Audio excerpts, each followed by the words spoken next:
a hurricane. I am a tree bending beneath the weight of his wind and mercy.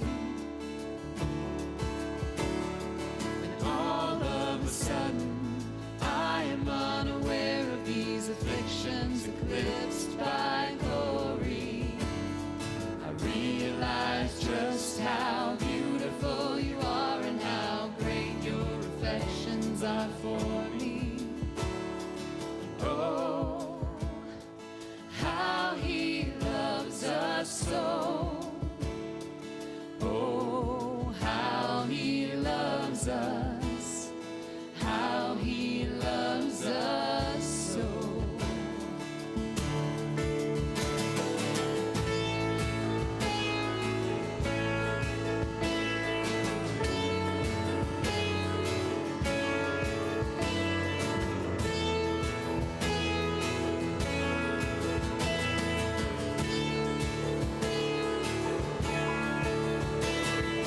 He is jealous for me. His love's like a hurricane. I am a tree bending beneath the weight of his wind and mercy. And all of a sudden, I am unaware of these afflictions eclipsed by glory. I realize just how beautiful you are and how great your affections are for me. Yeah, he loves us. Oh, how he loves us. Oh, how he loves us. Oh, how he loves.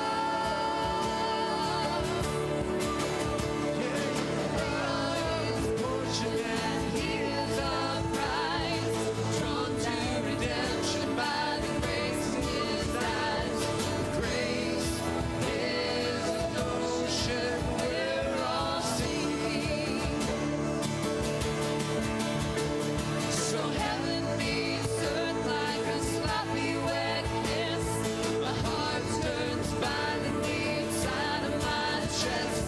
I don't have the time to maintain these regrets when I think about the way. Oh, how he loves us so. Oh, how he loves us. How he loves us so. Yeah, he loves us. Oh, how he loves us. Oh, how he loves us. Oh, how he loves. Yeah, he loves us. Oh, how he loves us. Oh, how he loves us. Oh, how he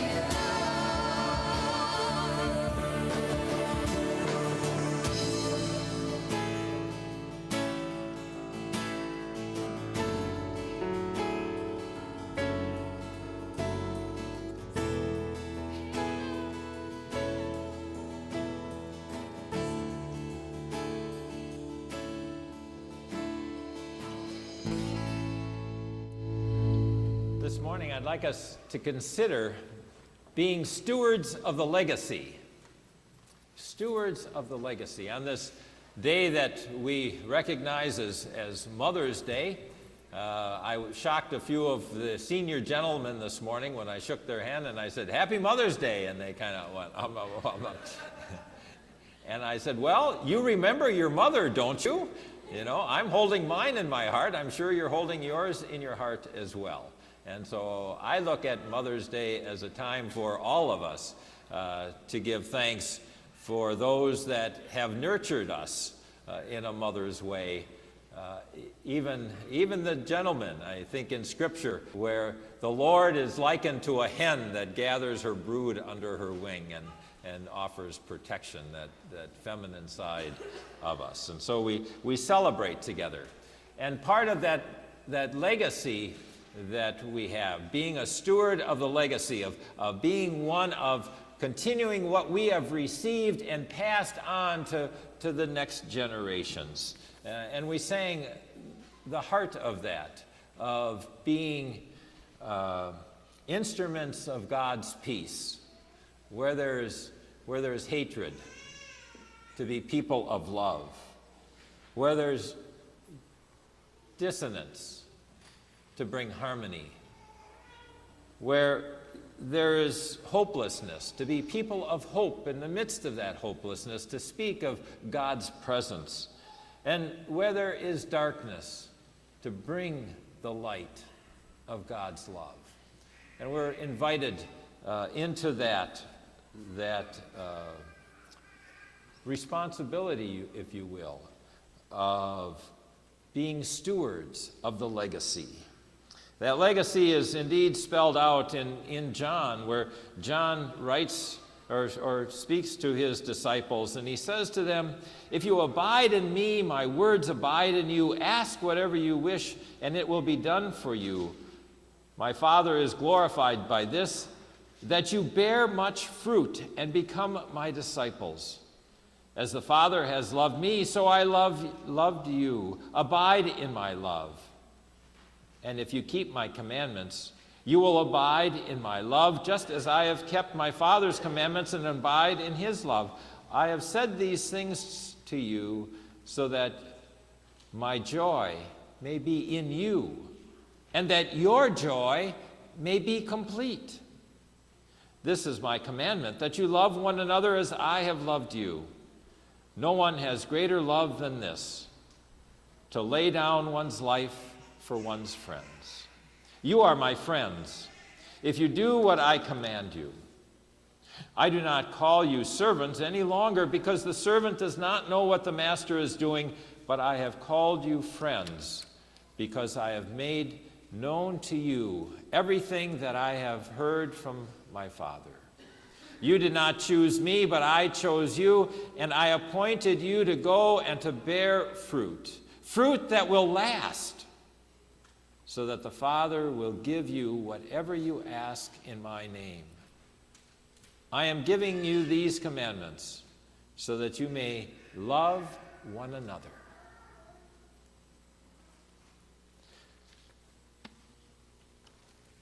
The stewardship of legacy begins with indeed receiving and accepting what we have been given, what has been passed on to us.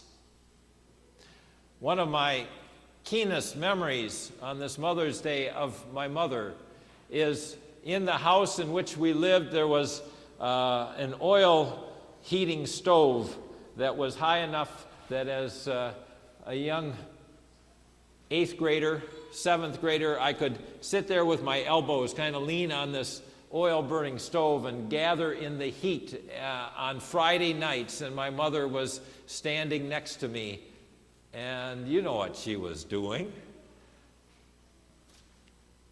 What's the first commandment? What does this mean? What is the second commandment? We were going through my confirmation lessons. And I don't know, maybe that's what warped me. But my mother did that. And I remember this going back years later to this property we owned in northern Wisconsin and looking at the acreage that used to be bare hills, and now it was all forest. And the reason those acreage was forest is because we would get money from the DNR for going out in the woods and collecting green pine cones. And sometimes we didn't quite get them to the DNR in time, and they would start to open up, and they wouldn't receive them once they started to open up. So my father would have us go out and scatter them on the hillsides and on the acreage, the open acreage around Rhinelander that was so sandy it really couldn't do crops. Somebody had come in and thought they were going to have a farm there years ago, and as so many in that area, for most crops that just failed, but pine trees. I mean, that's a part of the legacy of my father in teaching us, first article, about creation, that God has created all. And we are a part of that. That's a part of the legacy that we pass on. But the greatest legacy that we pass on is the legacy of life, of love itself. And I think of this congregation and its legacy of all those that have walked through those red doors, in and out, in from the world, out into mission, into the world. A legacy of this congregation. In fact, I brought a couple photographs. Now, you guys can see this pretty well, can't you? Well, should have sat closer. A lot of room up here. This one is First Lutheran Church from March 25th, 1934. And what's amazing, and I know there's a lot of pictures like this of the congregation gathered in front, but what's amazing to me that speaks of legacy in this, of passing on the faith, is that this picture is a picture, adult confirmation and reception of 105 new members into fellowship on one day. Wow. And it wasn't even Pentecost. It was in March. That speaks to the legacy of faith and the nurturing of faith in this congregation. And I have yet another picture. Who are these? Mabel and Ellie Otteson. And they have a legacy here as well as members. But more than that, they have a legacy that many of our members continue in very real ways to participate in, and that continues to nurture them in their faith. For Ellie and Mabel gave a substantial gift to the foundation that resulted and continues in the care and upkeep of development of the meadows for senior housing and additional land that will be developed out there someday. It includes funding, annual funding for Jerry Long, our parish nurse, full-time, and for Lowell, who is our visitation pastor, part-time. It also includes cab rides. If you ever need a ride to church, there's cab rides that are offered for seniors to come to church and to Bible study, to other functions. That's a part of their legacy. Our legacy is using the resources and the gifts that God has been given us, starting with the gift of God's love, and asking, how is it? How is it that we pass that on to the next generation and to future generations, so that the story of Jesus Christ might continue to be told and nurtured in the lives of people in this community? I have one more story to share with you, but many times the story gets lost in the translation. I've asked Jenny, who's a part of that story, to share that story with us now. I usually have the opportunity to come in and talk about legacy, and because that's my job, people think the first thing I'm going to talk about is your money, and that has nothing to do with what I'm talking about today. Just over 11 years ago, my sister Karen was expecting her first child, and I am a babyaholic. I love anyone's baby. I'd love to hold them, love them, kiss them. There's nothing greater. I have 3 young children at the time. They're a little older now, but they were all out of diapers, self-sufficient compared to a brand new baby, and I was rather excited because I was going to get my hands on this baby. April 22nd, Karen went into labor, and we got a phone call that Karen's in labor. We were going to rally the troops and be there as soon as this baby was born. A little bit later, we got another phone call saying, Karen's had the baby. It doesn't look like he's going to live long. Please don't come yet. He was baptized. The pastor came over and baptized him. And soon after, our family came over to see him, support Karen and Tim, most importantly, and just be a part of his short life. Zachary was on a ventilator for 36 hours. There was nothing they could do to help him. They took him off the ventilator. Karen and Tim were given the opportunity to hold their son for the first time. They went into a waiting room, and the doctors and nurses told him that he would live maybe 20 minutes. Now, my family and Tim's family, we were all sitting in another waiting room ready to support him and just be there. After a half hour, they had gone in, and they weren't coming out. 45 minutes went by, and then an hour, and we were getting quite tense because we felt maybe they just couldn't give him up. Both fathers, grandfathers, were starting to walk towards the room to see if they could help him. And with that, Tim walks out, my brother-in-law, with a smile on his face and a spring in his step. He looks like a man whose wife has just given birth to their first child. He looked excited. He said, Zachary's taken some breaths. He's not going to live long, but we would like to give you all the chance to hold him.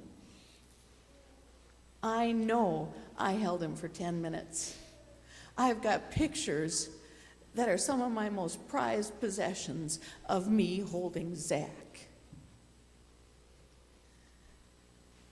Zach started turning blue, and it wasn't going to be a lot longer. So we gave him back to his mom and dad, and they went in and said their final goodbyes. Our families, Karen and Tim and Pastor, went downstairs to the chapel at Children's, and we had a time for prayer. It was amazing. Everyone was sharing and thanking them. And finally, I was the last one. And I didn't want to do it. But my father gave me the opportunity. And I said, Karen and Tim, I need to share with you on a couple different levels. First of all, I am feeling incredibly guilty because I don't believe I could have ever given you the same opportunity. I don't know that I could have shared my first and only child with my husband, let alone you. But second, I want to thank you for giving me this incredible opportunity. This has been the worst day of my life, but it's been the best because you taught me what sacrificial giving was all about. I understand what the Lord did for us when He gave us His Son. Thank you for this lesson. You see, we talk about legacy and people think that legacy means leaving millions of dollars. Sometimes it's a teaching opportunity and a faith witness. We all have an opportunity, and it doesn't have to be monumental. Some of the littlest things make the biggest impact. 36 hours of one life has been amazing. Thank you.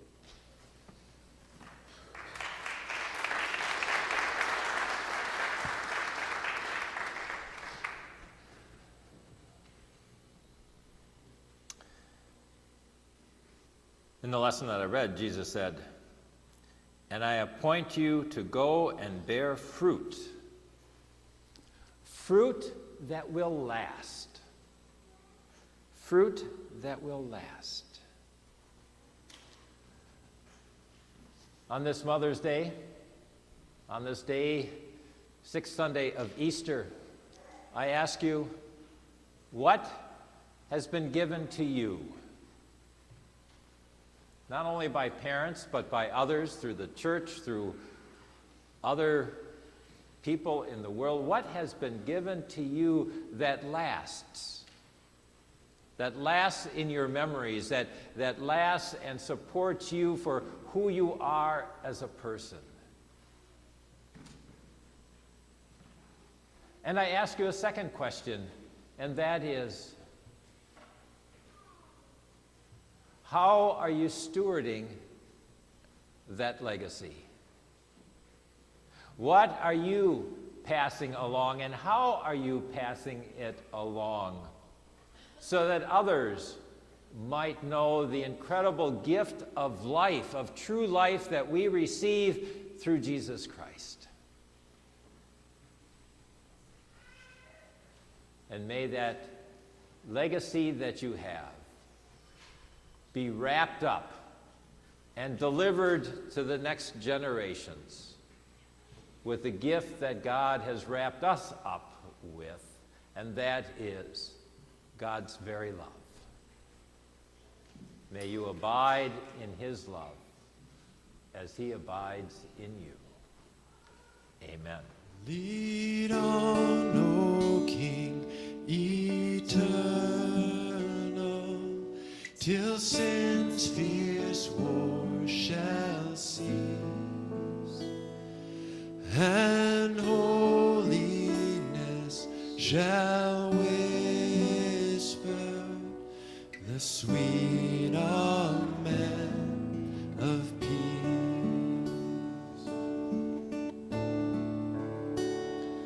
For not with swords loud clashing,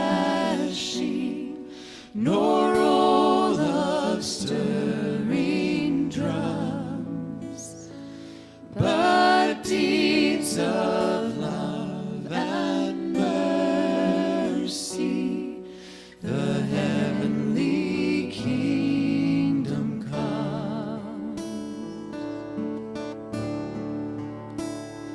Let your kingdom come, and your will be done, right here on the earth like it is in heaven.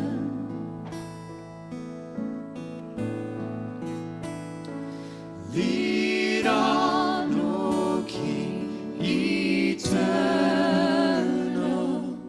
we follow not with fears, for gladness breaks like morning where'er thy face appears.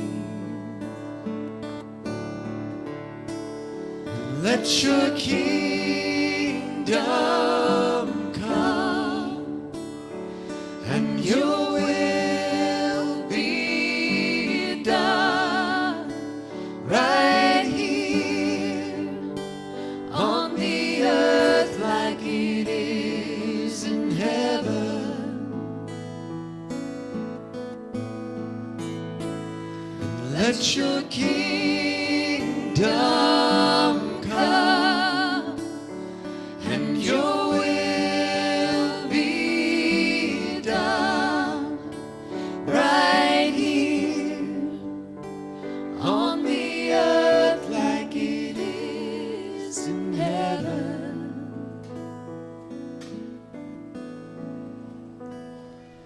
Thy cross is lifted o'er us, we journey in its light. We follow as you guide us.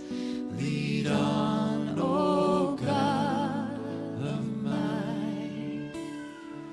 We follow